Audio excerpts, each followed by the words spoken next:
I don't actually hate Ikki's route in the game, but it isn't one of my favourites.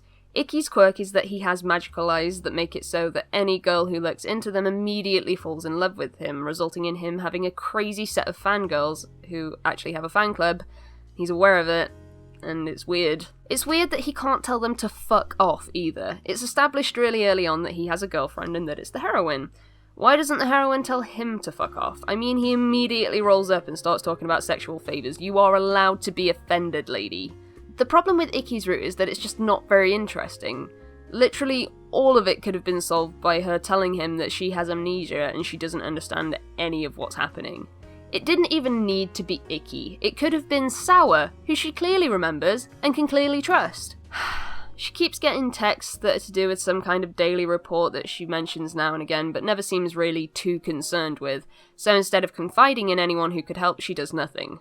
There are a bunch of rumours going around about how Ikki breaks up with a girl after 3 months to start dating the next one, but she never asks about that. He keeps mentioning this time limit that she doesn't understand, and it's one of the more frustrating moments in the series. I was actually pretty excited though, because this route has one of my favourite CGs in it, and I was pretty desperate for them to integrate it into the anime, and I was so sure that they were going to as well.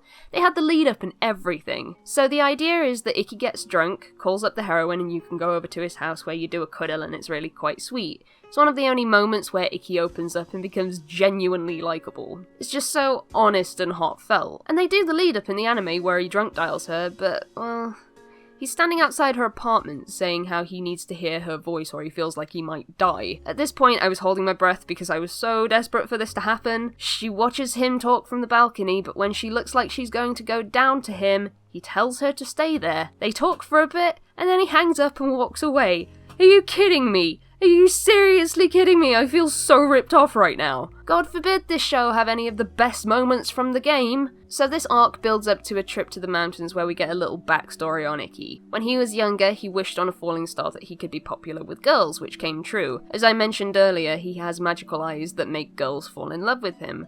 But they don't work on the heroine for some reason. So the reason that he cares for the heroine is that any affection that she shows towards him is genuine rather than superficial. Which is quite nice. I could question the wish giving him magic eyes, but I'm not going to because the sentiment is quite nice. They kiss before going their separate ways for the day.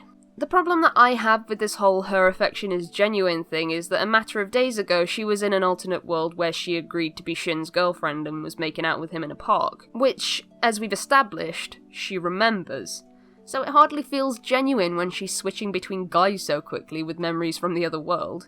Anyway, this arc ends with us finally finding out about what the daily report texts are about. They're from Ikki's fan club, which the heroine was a part of. She was allowed to jump the queue, so to speak, so that she could date Ikki before anyone else, but in return she has to share what they get up to with the rest of the fan club through her daily reports. They then shove her onto a boat, send it out into a lake, the boat starts leaking, the heroine falls into the water, makes zero attempt to swim, and drowns. I don't have words. I don't know where this idea of her drowning came from either, because this wasn't even one of Ikki's bad endings. But she wakes up on August 1st, and this time we're in the Clover world.